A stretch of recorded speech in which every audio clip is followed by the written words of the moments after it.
নমস্কার, কেমন আছেন সবাই? আমি অর্পিতা। আমার নতুন একটি ব্লগে আপনাদের সবাইকে স্বাগত জানাই।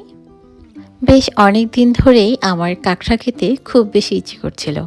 আর এই কথাটা আমার হাসব্যান্ডকে বলার পর সে বাজার থেকে গিয়ে কাঁকড়া নিয়ে আসে। গতবার দেশে গিয়ে আমি কাঁকড়া খেয়েছিলাম কিনা আমার ঠিক মনে পড়ছে না। তবে সুইডেনে আমি দ্বিতীয়বারের মতো কাঁকড়া রান্না করতে যাচ্ছি। যদিও বা প্রথমবারের রান্নার অভিজ্ঞতাটা আমার একেবারেই ভালো ছিল না। আসলে রান্নার দোষটা আমার তেমন ছিল না। আমি কাঁকড়া খুব ভালোই রান্না করতে পারি। কিন্তু সমস্যাটা ছিল কাঁকড়াটা খুব ভালো পড়েনি। কিন্তু এবারের এই কাঁকড়াগুলো একেবারেই তাজা ছিল।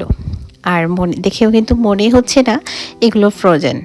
কিন্তু একেবারেই ফ্রেশ এবং দেখে মনে হচ্ছিল একেবারেই তরতাজা।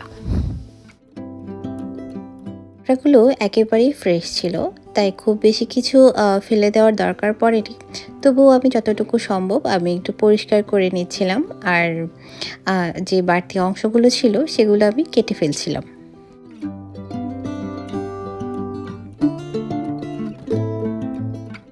যদিও বা আমি আর কোনোভাবে ছোট টুকরা করিনি, আর আসলে একটু করলে হয়তো ভালো হতো, কিন্তু যেহেতু আমার খুব তাড়াহুড়ো করে রান্না করতে হয়েছিল, তাই আমি আর কোনোভাবেই ছোট কিছু করিনি। আর একটা ব্রাশের সাহায্যে আমি খুব ভালোভাবে একটু পরিষ্কার করে নিচ্ছি, যাতে কোনো ধরনের ময়লার ভিতরে থেকে না যায়।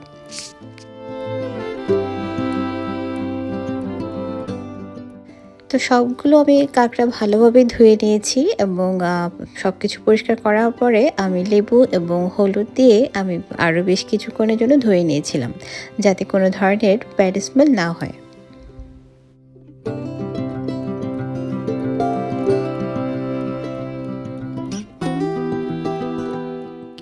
যদিও বা একেকজন একেকভাবেই রান্না করে, আজকে আমি আমার যেভাবে পছন্দ সেভাবেই রান্না করব।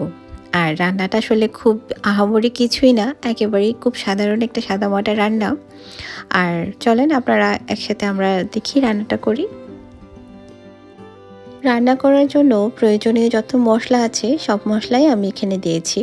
আর অবশ্যই প্রথমে যে গরম মশলা আছে সেই গরম মশলার ফোড়নটা আমি দিয়ে নিয়েছি, এবং আস্তে আস্তে পেঁয়াজ, আদা, তারপরে রসুন আমি সব কিছু দিয়ে খুব ভালোভাবে নেড়ে আমি পরিমাণ মতো লবণ দিয়ে নিয়েছিলাম। তবে আজকের রান্নায় আমি লাল মরিচের তুলনায় কাঁচা মরিচটা একটু বেশি ইউজ করেছি। যেহেতু আমি একটু চাচ্ছি যে রান্নাটা একটু ঝাল ঝাল হোক, তবে আমি লাল মরিচটা কম দিতে চেয়েছি, তাই কাঁচা মরিচের পরিমাণটা একটু বেশি পরিমাণেই দিয়েছি।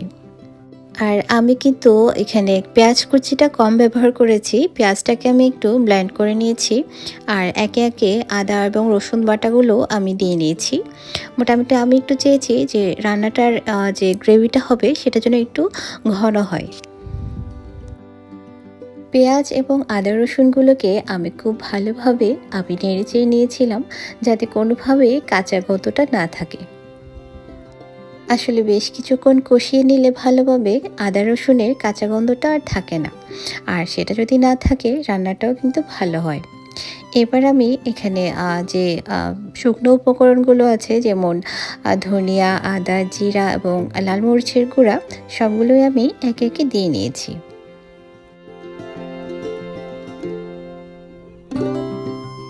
সব ধরনের মশলাই এখন দেওয়া শেষ। এখন শুধু ভালোভাবে নেড়েচেড়ে বেশ ভালোভাবে কষিয়ে নিতে হবে, যাতে রান্নার কষানোটা একেবারেই পারফেক্ট হয়। এবার আমি কিছু গরম মশলা দিয়েছিলাম, আর বেশ কিছুক্ষণ নেড়েচেড়ে আমি পরবর্তীতে একটা টমেটোকে আমি ব্লেন্ড করে রেখেছিলাম, সেই টমেটোটাও আমি দিয়ে দিয়েছি।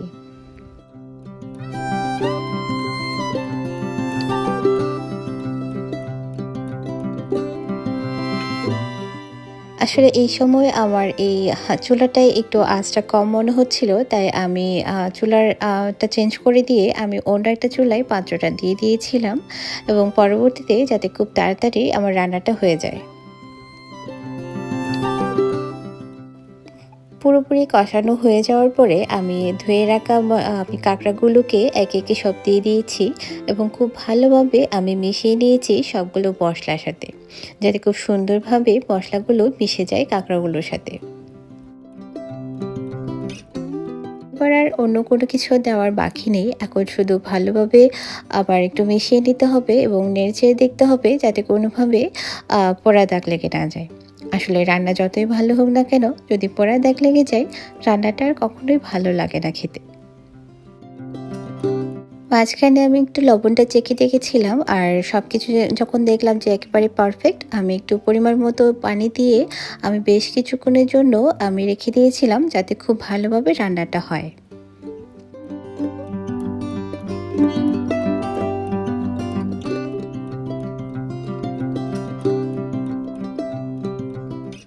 রান্নাটা এখন প্রায় শেষের দিকে। আর সত্যি কথা বলতে রান্নাটা সেদিন অনেক বেশি মজা হয়েছিল।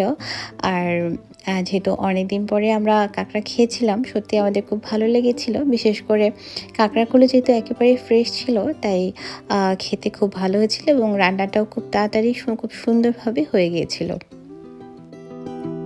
আশা করছি আমার আজকের এই ভিডিওটি আপনাদের ভালো লাগবে। আর যদি ভালো লেগে থাকে অবশ্যই একটা লাইক করবেন, কমেন্ট করবেন এবং জানিয়ে যাবেন আমার ভিডিও আপনাদের কেমন লাগে। সবাই ভালো থাকুন, সুন্দর থাকুন আর সুস্থ থাকুন।